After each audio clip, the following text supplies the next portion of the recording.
911 emergency. Lane Bryant. Where at? Tinley Park. Hurry.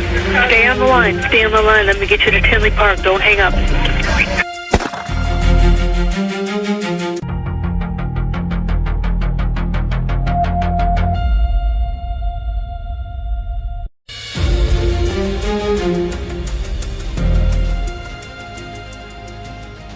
There is a moment in this case that still bothers me.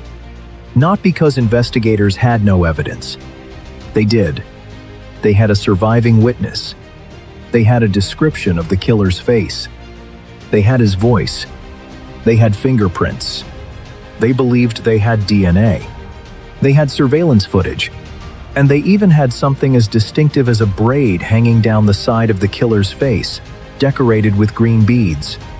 Yet 18 years later, the man responsible for killing 5 women inside a clothing store in suburban Chicago has never been identified.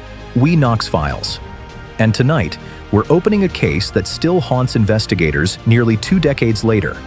If you enjoy meticulously researched true crime documentaries that separate fact from fiction, consider subscribing. Every week, we uncover cases where the truth is often stranger than anything Hollywood could invent. And here's the part that makes the Lane Bryant murders so difficult to understand. The killer wasn't some invisible figure who slipped into a building in the middle of the night. He walked into a business in the middle of a shopping center. He spoke to people. He stood face to face with them. He wasn't wearing a mask. And one woman survived the shooting specifically because she moved her head at the exact moment he pulled the trigger. She would later give investigators a description detailed enough to help create multiple composite images of the man. So, if the police had a face, if they had a voice, if they had forensic evidence, if they had thousands of tips, why was there still no name? Maybe the answer is hidden somewhere inside those 40 minutes. Maybe it's in the strange vehicles captured outside the store. Maybe it's buried in the evidence that never produced a database match. Or maybe the most important clue isn't something investigators found at all. Maybe it's someone who already knows exactly who this man was. Because somebody, somewhere, may have recognized that face. Somebody may have recognized the voice. Somebody may have remembered a man who wore his hair in thick braids, with one braid falling across his cheek and green beads hanging from it. And if that person is still alive, they may be the reason this case can finally be solved. The 2nd of February 2008 began like an ordinary Saturday in Tinley Park, Illinois. The Lane Bryant store at the Brookside Marketplace was preparing to open. Tinley Park was a suburban community southwest of Chicago, and the shopping center around the store contained several other businesses. It wasn't some isolated building in the middle of nowhere. That morning, customers were expected. Employees were working. And inside, Lane Bryant was 42-year-old store manager Rhoda McFarland. McFarland had served in the United States Air Force and was beginning what should have been another normal workday. Working alongside her was a part-time employee whose identity has not been publicly released. At first, there was nothing unusual. Then, only minutes after the store opened, a man walked through the door. He appeared to be a delivery person. He had paperwork with him. And for a few seconds, there was nothing about him that immediately suggested danger. Then he looked toward the ceiling. He appeared to be checking for security cameras. And once he realized there were none inside the store, everything changed. He pulled out a handgun. The man announced that he was robbing the store. And what happened next would turn a routine shopping trip into one of the most disturbing unsolved mass murders in Illinois. He forced the women toward the registers. The amount of cash inside was relatively small, but the robbery didn't end there. As more customers entered the store, the situation became more dangerous. Eventually, 6 women were taken into a back room. Rhoda McFarland, the unidentified part-time employee, and 4 customers, Jennifer Bishop, Carrie Chiuso, Connie Woolfolk, and Sarah Safransky. 6 women. one gunman, and a small room from which there was almost no way to know what was coming next. The gunman ordered the women to empty their purses. He brought duct tape with him and used it to restrain them. At one point, he covered their heads with clothing. The women complied. They had no reason to believe that this was anything other than a robbery that had gone terribly wrong. If they gave him the money, perhaps he would leave. That was the hope. But as the minutes passed, something became clear. This man wasn't leaving.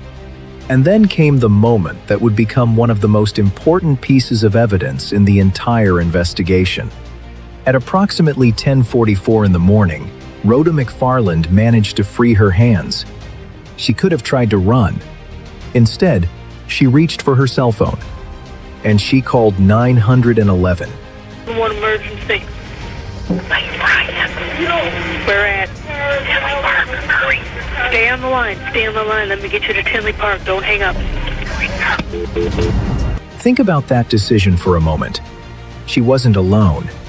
There were 5 other women in that room.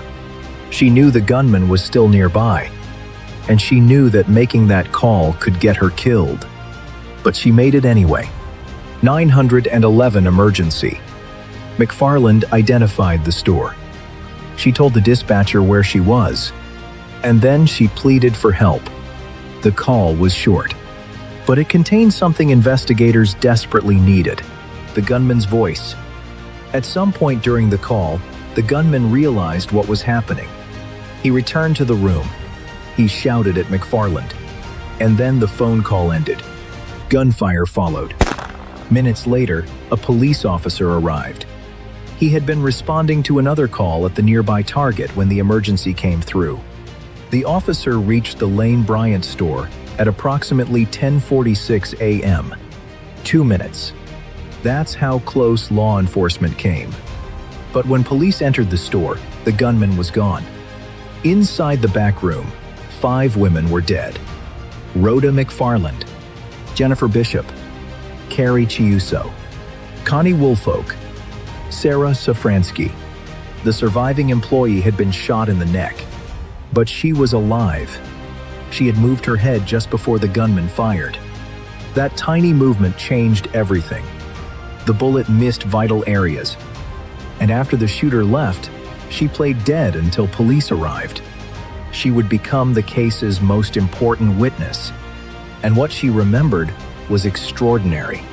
She described the gunman as a large, husky-built black man.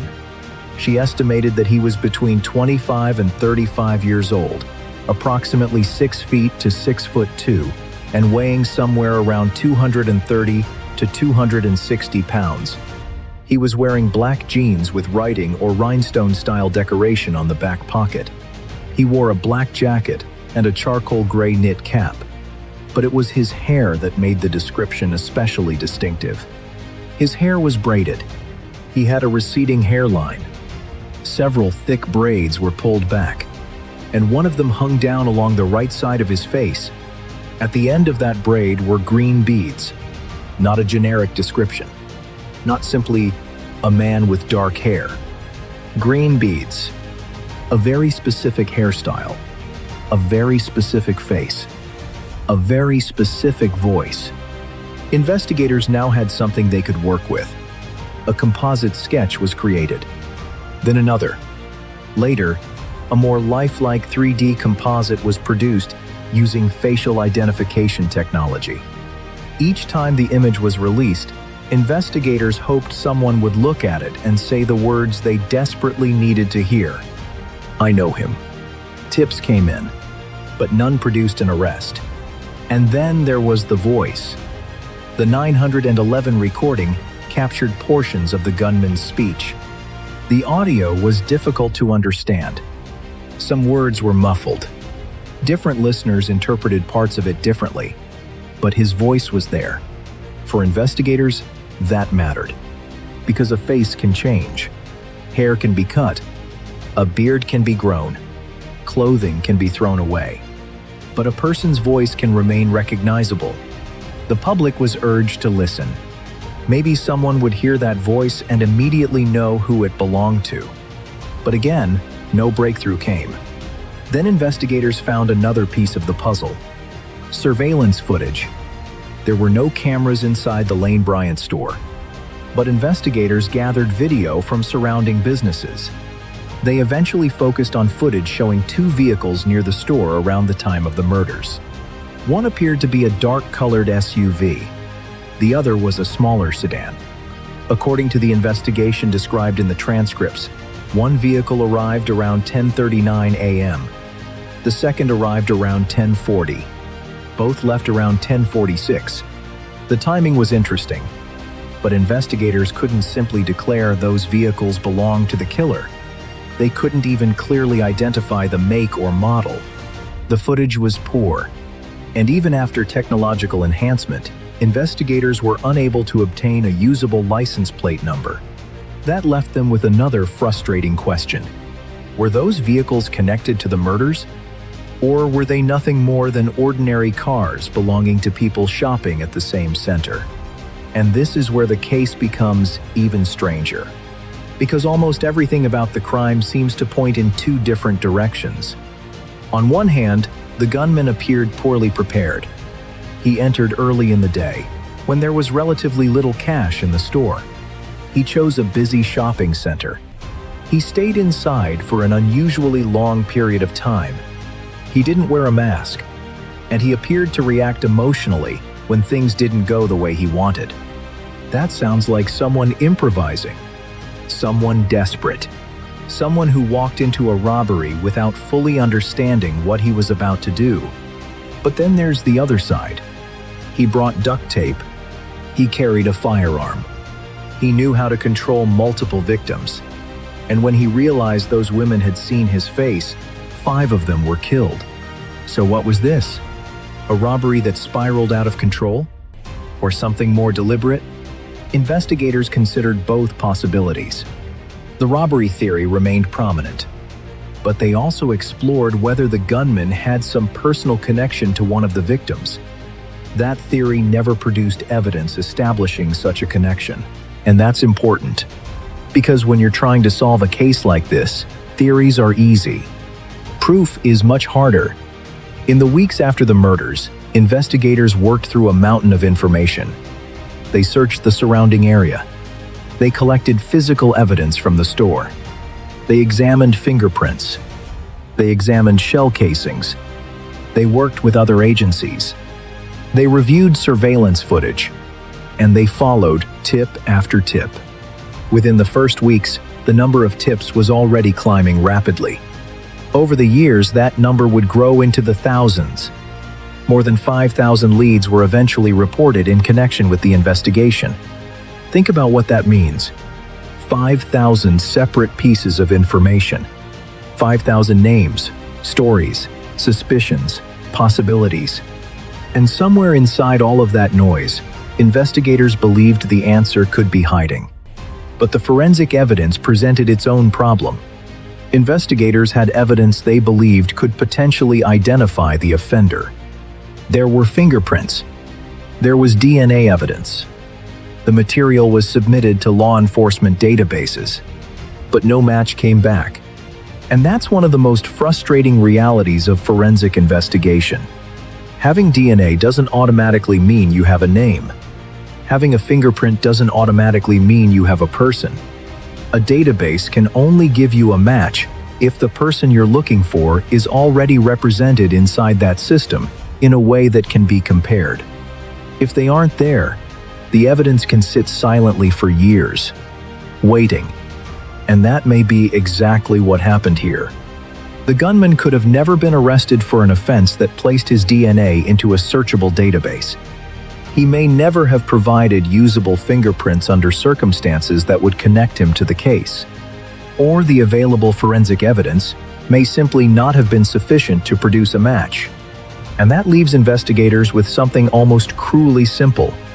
The evidence may know who he is, but the database doesn't. Then came another problem: time. In 2013, 5 years had passed. Investigators had followed leads as far as London. Still nothing. And years later, the case had not disappeared from the police department's workload. It remained active. Detectives continued reviewing information. Technology changed. Forensic techniques improved. Old evidence could potentially be examined in new ways.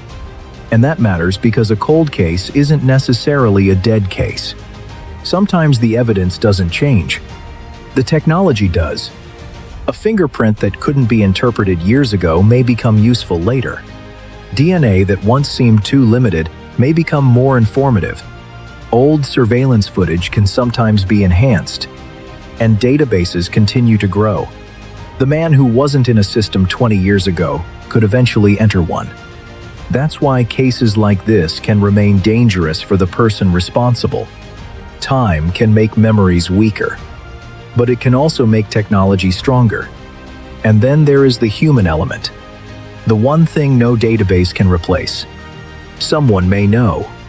Someone may have known the gunman before the 2nd of February, 2008. Someone may have recognized his face when the composite was released. Someone may have recognized the hairstyle. Someone may have recognized the green beads. Someone may have heard the released audio and thought the voice sounded familiar. And yet, after all these years, the name still hasn't emerged. That is perhaps the most haunting question in the entire case. How can someone commit a crime this violent in a public place, in front of a living witness, leave behind physical evidence, and still remain unidentified? Maybe the answer is that the killer was simply lucky. Maybe someone helped him. Maybe the vehicles investigators noticed were important. Maybe they weren't. Maybe the forensic evidence isn't as useful as investigators hoped. Or maybe the answer has been sitting inside one of those thousands of tips all along. There is another possibility too. The killer may not look anything like the man in the original sketch anymore. 18 years is a long time. A person's weight can change. Their hair can change. Their face can age. Their clothing can change. Their life can change. But if someone who knew him in 2008 sees the image, hears the voice, and remembers those green beads, the past suddenly becomes recognizable again. And that's why the Lane Bryant case is still worth talking about. Not because it's an old murder, because it isn't finished. 5 women went to a clothing store on a Saturday morning and never came home. Rhoda McFarland, Jennifer Bishop, Carrie Chuso, Connie Woolfolk, Sarah Sofransky. 5 families were permanently changed, and 1 woman survived an unimaginable attack and carried the memory of the killer with her. Her decision to make that 911 call may have preserved the evidence that eventually solves the case. The question is whether someone will recognize it. If you believe unsolved cases deserve another look, consider subscribing, because sometimes the case that appears impossible isn't missing evidence. It's missing the one person who knows how to connect it. And maybe that's what makes this case so unsettling. The Lane Bryant killer didn't vanish without leaving anything behind. He left a face, a voice, a description, possible forensic evidence, a timeline, potential vehicles, and thousands of investigative leads. Yet his name remains unknown. 18 years after that Saturday morning, the question is still painfully simple. Who was the man who walked into Lane Bryant? And more importantly, who knows? I'm Knox Files. Every case leaves behind questions. Our job is to make sure they're never forgotten. Thanks for watching. Until next, stay curious and stay safe.